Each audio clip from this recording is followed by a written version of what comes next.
better sit down. I got some news.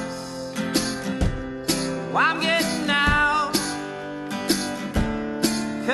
Hello and welcome to another episode of Memphis on the Mark. I'm your hostess, Mark Jones, and today's special guest is Drew Smith. Hey, man. Drew, welcome. You have no idea how long I've been waiting for this invite. Like when you texted me and said that the other 4 people had fallen through and you were desperate and were like, hey, Drew, can you come on? I was like, absolutely.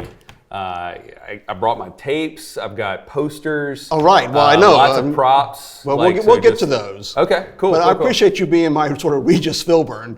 You know, anytime, to buddy. Fill in. I'm right here. Well, I appreciate that. And you got the call like at 2 a.m. and you were here. And I never sleep. So it works out well. Worked out very conveniently for me. I like the shirt. Thank you. I saw Andrew Fleming in the shirt that he was wearing that he was trying to outdo Kevin Brooks. Right. And so I wanted to throw down the trump card. Yes. And outdo both of them. And so this is Kevin and his family chili recipe. Oh my gosh. Where he spills it all over the office. That was a good episode. It's hilarious. Just about every episode of The Office is good. You can't really go wrong, especially at 2 a.m. while you're waiting on your friend Mark to call you. Right. You know, to watch an episode of The Office, it just kind of makes the time go by. I'm sure it does. Fair enough. So you do a lot of production. Sure. You made a feature film, The Book of Noah. It's been a few years, but yes, I think we started that it was 2008. Is when we finished Book of Noah. But yeah, that was the first film that I made. I hadn't made a short before that, and it took us 2 years to film. Well, that's how long it takes sometimes. And it shouldn't. Like I didn't know that then, but yeah. When you make your first movie, you don't know a lot. I learned a tremendous amount. Yes. I was on a Guitar Wolf. I was an extra in a Guitar Wolf video that Mike McCarthy was shooting when I was in college. And I was trying to meet people in the film industry and that kind of stuff. And so I asked Mike, hey, what should I do to start making films? And Mike asked, number one, I was like, I'm going to film school. And he goes, why are you going to film school? Take the money, make a movie out of it. And then he walked off. And that was that piece of advice is what basically caused me to make Book of Noah. Book of Noah.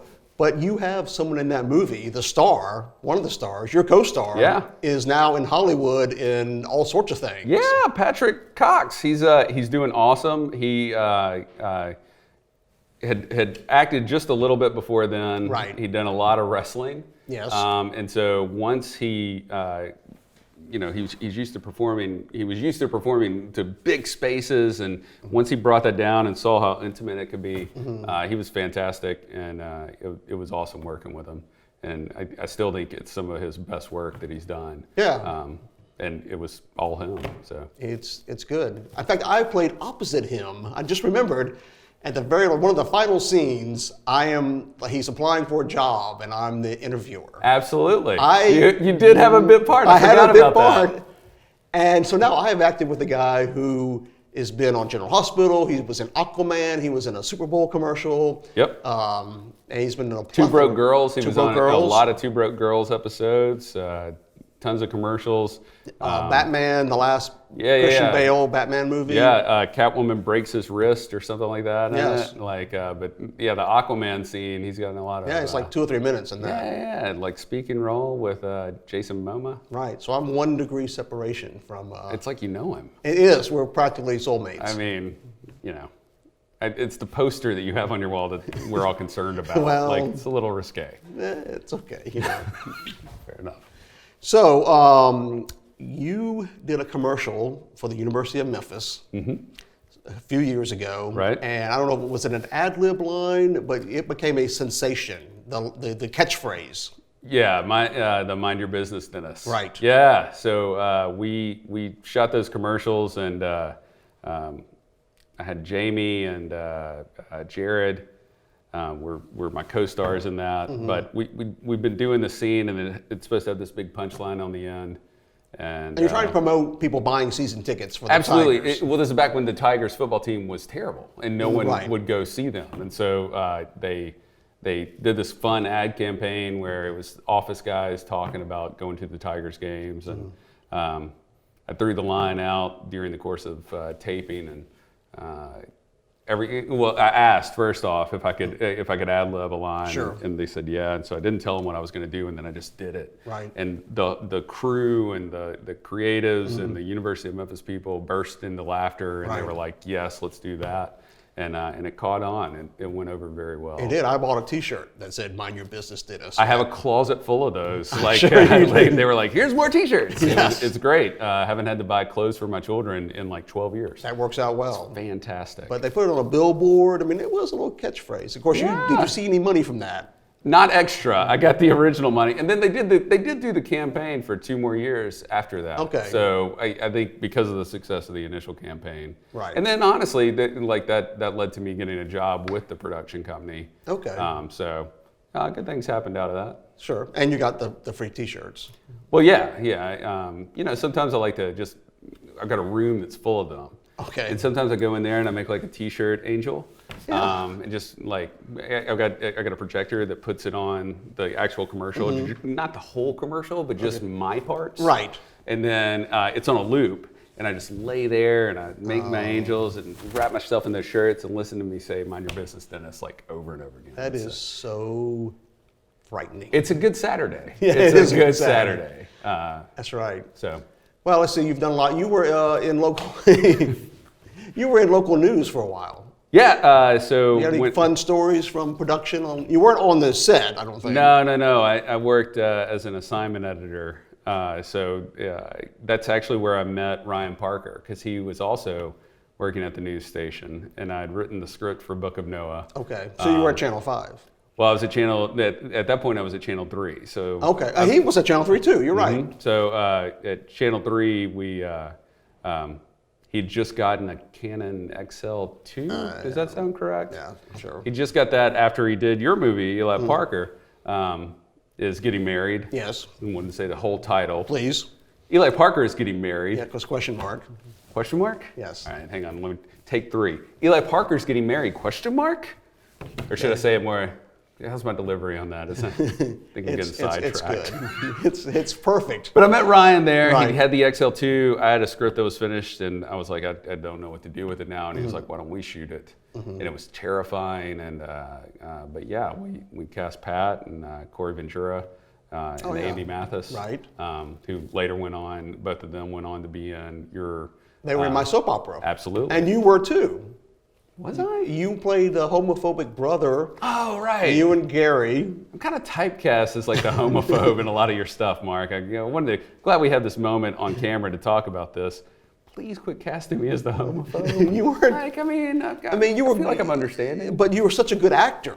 Oh, I totally fooled people. Yes, I mean, in real life, enough. you're sweet and you're hanging out with the gays and marching in the parade, but on camera, you can pull out some acting. And You and Morgan John Fox, like, I'm always the kind of redneck brother that's like, ugh, I got issues. Oh, that's right. You were in his I was. sort of little mini-series I website. played the brother, and Savannah Bearden was Yes. my wife in that, and Good times. we hated my brother's lifestyle. Right. It was very intense. What else? You know, I'll tell you the story when I drank some moonshine, speaking of water bottles. Okay. So I was in, just go somewhere. All right. Fair enough. So I was, Maybe cut this little like segment. All right. I was living in Meadows of Dan, Virginia, which is very rural. When you brought up the water, It sounds rural. it is rural. Meadows of Dan? Yes, and it took me. Is that a real place? It or- is. No, honest to God, it's a real place. Okay. And I was there for summer, and I was a religion major, and I had to get a job after college, and I found this cool thing called a Christian ministry in the national parks. Oh, wow. And I thought, man, I'm going to go to Grand Tetons or Yellowstone National Park, and you work on campus, like in the gift shop or the bookstore or whatever, and then you lead worship service for some of the campers. And I thought, man, this would be great. I'm going out to Mount Zion, wherever. They sent me to Rocky Knob National Park, which was further east than where I was in South Carolina. Wow. It's in Virginia. It's on the Blue Ridge Parkway. So I was working at Mabryville. I was washing dishes and doing all sorts of things. Just a magical time, it It sounds was like. a magical time. Just so many memories. And, you know, there were no apartments in Meadows, Sedan, so I had to rent a room from this elderly couple, Okay. Ed and Merle Wood. What are they doing today? Did you call them to be on the show before me? No, Also- they are deceased. Oh. It's just been 30 years Hey, ago. sorry for your loss. Thank you. Good people. Okay. In case the Wood family is watching. I don't know if they were. I've heard, Take my word. I've heard rumors. Anyhow, somehow this show has become more about me. So why not? It's Memphis on the mark, It is on buddy. the mark. Like, it's So- okay. So I'm working the head dishwasher, Bill Bailey was his name, and Festus, the blacksmith at the Mabry Mill. They took me out to dinner one night. And so they said, I know. So they took me to this honky-tonk in rural Virginia. And we're, you know, I'm doing some of this and eating. Hanging loose? Is that? I know. Oh, drinking. Okay, sorry. Sorry, not, yeah. Spuds McKenzie? Yeah, exactly. All right, cool, cool. So we get out to the parking lot, and Festus says to Bill Bailey, he says, "Hey, Bill, are you thirsty? You want some water?" And he goes, "Yeah, I'm thirsty, Festus." "Hey, Mark, you want some water?" I said, "Well, sure." You know, I'm one sheet to the wind. And so here's kids, if you're watching this, if someone opens their trunk to get you some water, that should be the first warning sign. How did you not learn that, though? Or know that just instinctively? Well, I was... Pump the brakes there, Mark. Like, I know, I was a dumb kid. I was a dumb college graduate. All right, fair enough. So then he pulls You did get this, suckered into working for a national park washing dishes. Right, I Like, know. So, I mean, all right. in that rural Virginia. story checks out. So. You know, I mean, one thing if I was washing dishes at Yellowstone. Absolutely, you're at the Grand Teton Lodge. I get it, but like you're rural Virginia. Yeah, I know. So he pulls out a bottle of water, and I'm an idiot. So I think, oh, okay, you go, Mark. And so I talked like this for 2 days. My throat burned. Did that impede your dishwashing abilities? Well, Did the Woods frown upon that kind of extracurricular action? I think everyone laughed. It's fair. And I was supposed to work the cash register the next day at the gift shop. But you couldn't see straight because you were Well, I couldn't see still straight. drunk I off couldn't moonshine. communicate, so they put me back in the dishwasher. God, it was your big chance. I know. Well, You could still be the cashier Oh. at that point. I mean, honestly, if you called them this afternoon, they I probably might have go. a spot. They're only open really for the summer, like May or April through October. Well, everybody knows that's the best time for Ruler of the Dans? Meadows of Dan. Meadows of Dans. And I always ask people, who is Dan? And no one can tell me. Maybe it's I don't know, it used to be like a truck stop. No, it's on the Blue Ridge Parkway, and it's really a scenic. Have you been on the Parkway before? You should, I have not. The Blue Ridge Parkway is an amazing thing. A lot of it was built by during the Depression, I think, by the WPA or whatever. But it's a beautiful drive through, I think, North Carolina and Virginia, and maybe up. And they got different places you can stop and overlooks and cute little restaurants. I highly recommend it if the Smith family is looking for a fun thing. I mean, if you To want to put drive around with my family? if you want to put Disney World on the back burner one year and just go up. Being in a car with my family for a ride, it's the worst part of parenting. So like, no. Even now the kids are getting older. Well, now that they're older, like they're not there, so it's great. If you and Emily want to just take a leave- nice drive.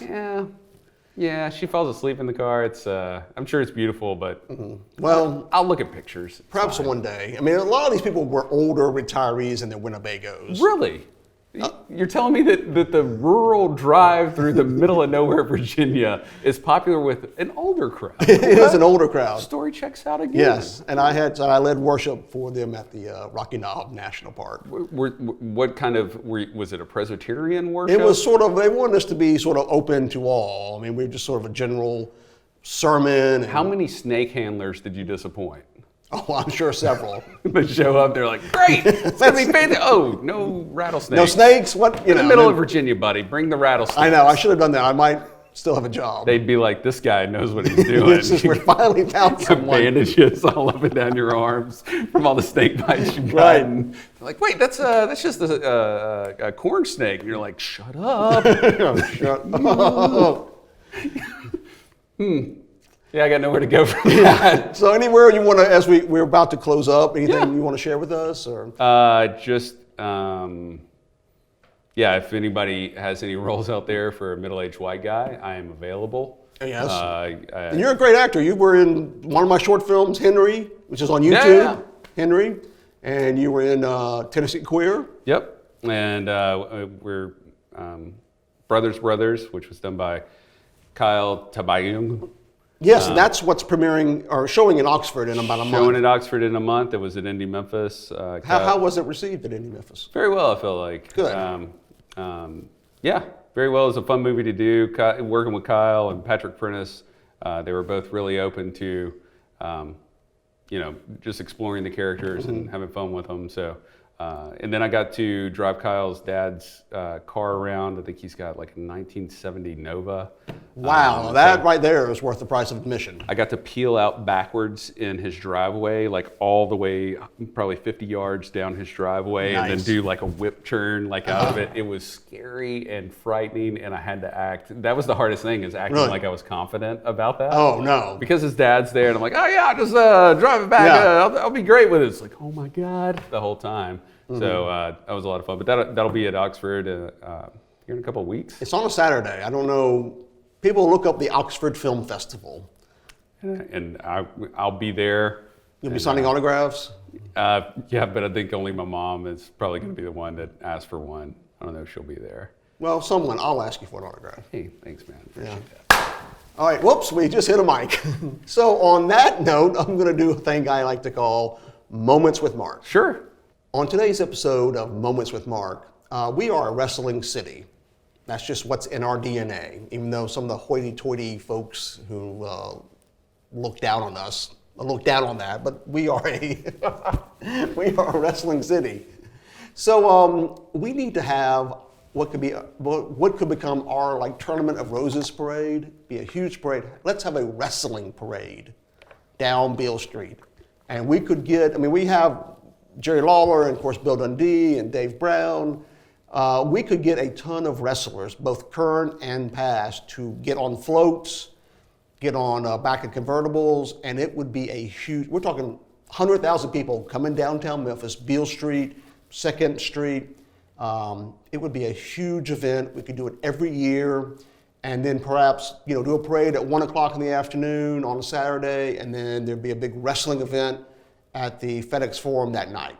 So that's what we need to be doing, a huge wrestling parade. It's going to be our Tournament of Roses parade. All right. Well, Drew, thank you for being on the show. Absolutely. That was kind of, I felt like I was having a stroke there for a second because I just got You were kind of leaning in, yeah. Sorry. But and thanks for putting up with my storytelling. Thank you for finally inviting me onto the show after, how many voicemails I've left you and emails I'm sorry. asking to be a part of it. And Yeah. then, I guess the next time that anyone randomly off the street won't be on your show before Sure. me, I'll be call glad. you. I'll be here like that. I appreciate you coming out today. Absolutely. All right. Better sit down. I've got some news. Well, I'm getting